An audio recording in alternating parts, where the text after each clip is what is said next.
Je ne suis pas tombé malade soudainement. Quelqu'un me faisait ça, chaque jour.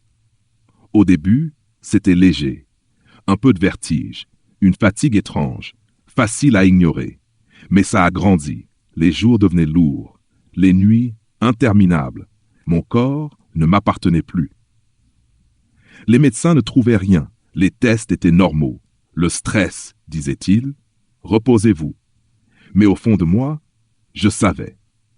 Parce que les symptômes apparaissaient toujours après, une seule chose, le thé.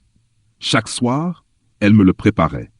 Même tasse, même sourire, même douceur. Ma femme, celle qui restait près de moi. Celle qui me regardait faiblir jour après jour.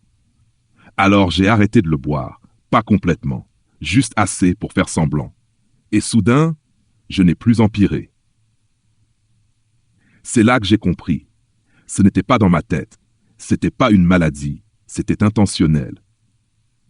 J'ai commencé à l'observer, ses gestes, son regard, son attente quand je buvais. Aucune peur dans ses yeux, aucune panique, juste de la patience. Elle n'attendait pas que je guérisse, elle attendait que ça marche. À ce moment-là, quelque chose en moi s'est brisé, silencieusement, froidement.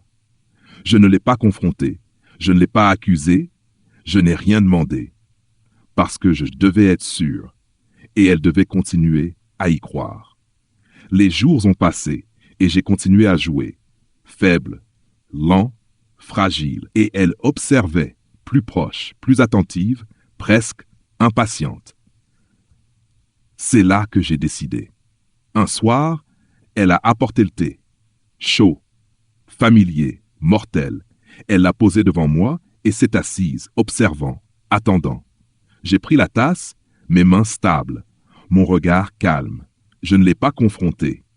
J'ai changé la tasse.